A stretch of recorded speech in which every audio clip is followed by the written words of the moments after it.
Hey guys, it's Alex. I am here with a series review today for The Giver Quartet. I haven't done a series review in a while, so how I do them is I give a spoiler-free description and review of each book, and then at the end I give an overview of the series as a whole. The first book of The Giver Quartet is obviously The Giver by Lois Lowry. The Giver is a dystopian book about a 12-year-old boy named Jonas who grows up in what he believes to be a utopian society as he's getting ready for his ceremony of 12, which is when his job will be chosen for him by the community leaders. After his job is chosen and he starts training, he begins to realize that the community isn't quite as idyllic as he believed it was, and he starts to see the flaws with how they do things. It's such a beautiful middle grade book. The writing is incredibly simplistic, and the storytelling is just beautiful to read. I thoroughly enjoy this book, and I can't really imagine anyone who wouldn't like this book. I can kind of see it not being a favorite for necessarily everybody, but when reading it, it's just so lovely and wonderful that I can't imagine anyone disliking it. I gave it 4 stars, and I really don't have much to say because I have no critiques or complaints of this book. It's just utterly lovely, and I would highly recommend to anybody, regardless of what genres you usually read. The only one small complaint I have with it is that because it is such a simple story, it is rather vague about certain events and how things necessarily work. That's something that bothers me slightly, but because of the way The Giver is written and because Jonas is only 12 to 14, it's not something that bothered me too much, and I think it's something that I would forgive in a book, and it works in The Giver. The second book in this series is Gathering Blue. This book takes place in a different community with a completely different cast of characters.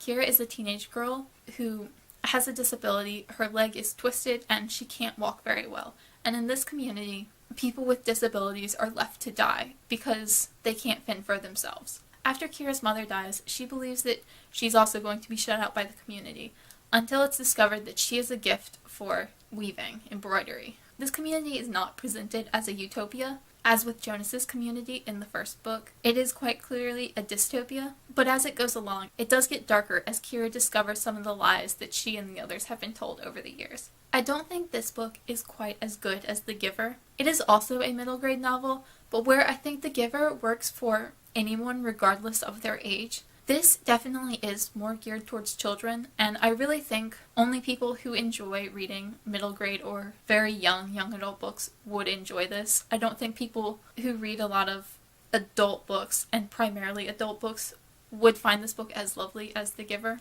However, I did still give it 4 stars, and I thought it was a very worthwhile read. It's also not as simple as The Giver. There are much more specifics in the story, and we do learn more of the specifics of how the community works and who these people are. People get a lot more individual character development instead of being sort of archetypes as they were in The Giver, and I don't think that necessarily works against this story. It does make it feel like more of a children's story for this reason.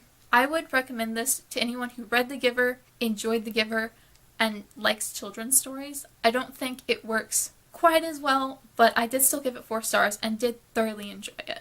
The third book in the series is Messenger. This book centers around Maddie, who is a boy from Kira's community, as he joins a new community that is also presented as a utopia. This is the book where the characters start to come together, and it's the first book in the series that doesn't work as a standalone. It was also the first book in the series to disappoint me. I still gave it 3 stars, but I was definitely expecting more of a middle grade feel. And I do still think this book could be considered middle grade, but I also think that it could be considered young adult, like very young adult. One of my biggest problems with this book is while in The Giver and Gathering Blue, there wasn't a singular villain or villainous force to fight. It was just the way their communities were set up, and they were working against their societies. In this book, there is kind of a villainous figure that has to be fought, and I think that made this book feel a lot weaker in comparison to the other 2. The ending also made me quite angry. The ending is not what I enjoy about reading middle grader children's books. It was a little bit soul-crushing, and I really think that it ruined the book a little bit for me. It just ended on such a sour note that I couldn't rate this book higher than 3 stars, and it was my least favorite of the 4 books. The final book in this series is Sun. This is the first book in this series that I would consider incredibly YA and not at all middle grade. And I would also issue a slight trigger warning for this book.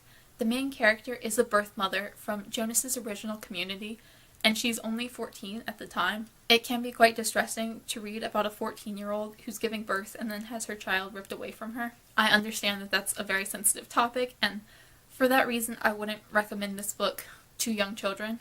It follows Claire, who is a birth mother, as she realizes, much like Jonas did, that the community is not all it's cracked up to be, and there are a lot of flaws within it. She sort of realizes this on her own in a way that Jonas didn't, and she eventually escapes in search of her son. This book is by far the longest book in the series. It is about 400 pages long, and that's because it's split into 3 separate parts that are each its own individual book. My favorite was the beginning, when she was in the community, and then there's the middle section where she is training to climb a wall. And that's all she does for the entirety of the middle section.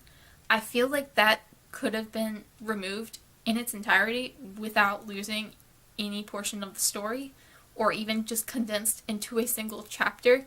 It was a drag to get through, and this is an easy to read book. Otherwise, it would have taken me significantly longer to read.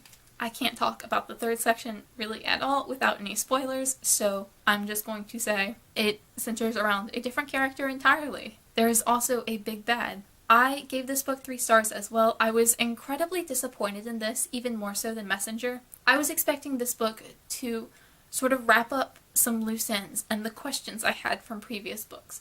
I wanted a conclusion to the series, and instead all I got was a book with a very different plot and a very different story, and a conclusion to that story, but not necessarily the series on a whole. I had questions that started in The Giver, with what happened to the community, and how things changed, and why. What specifically happened, and none of those questions were answered in this book. It felt like a very separate story that was connected by similar characters, but not an overarching story. There was another big bad that needed to be defeated in this book, and I found it incredibly anticlimactic when it eventually was, which I don't believe is a spoiler because these are very young adult middle grade novels. Of course the big bad is eventually going to be defeated.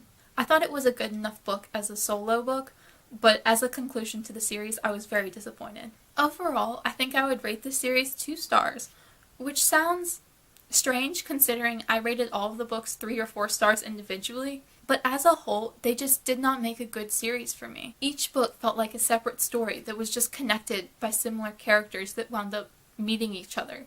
I would have been more okay with that, except each book also felt like it stopped short.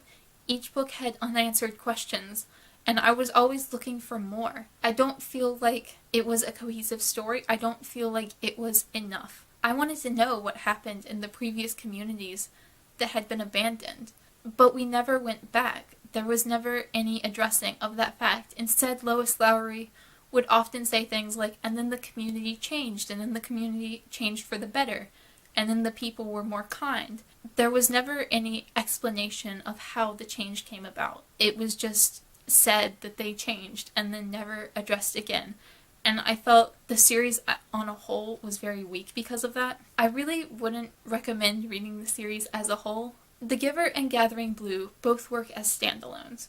You can read both of them, you can read one of them, you can read them in whatever order you want, and there's nothing to connect the two. Messenger and Sun both work only within this story. I feel like you would be very confused if you hadn't read The Giver or Gathering Blue, because there are a lot of characters that come back and their histories are mentioned. But I also felt like those 2 books were very weak and unnecessary for the story as a whole. So my recommendation would be read The Giver, and if you really like The Giver, maybe pick up Gathering Blue if it sounds like a story that interests you, and then maybe give Messenger and Sun a pass. They didn't ruin The Giver for me, but they're definitely books that I won't remember, and I won't remember them as part of The Giver's story. For me, The Giver and Gathering Blue are 2 separate stories, and Messenger and Sun will probably cease to exist in my mind. They were all very well written, as Lois Lowry is a wonderful writer, but I found the stories somewhat lacking. Let me know down below if you have read The Giver or any of the other books in this series. I would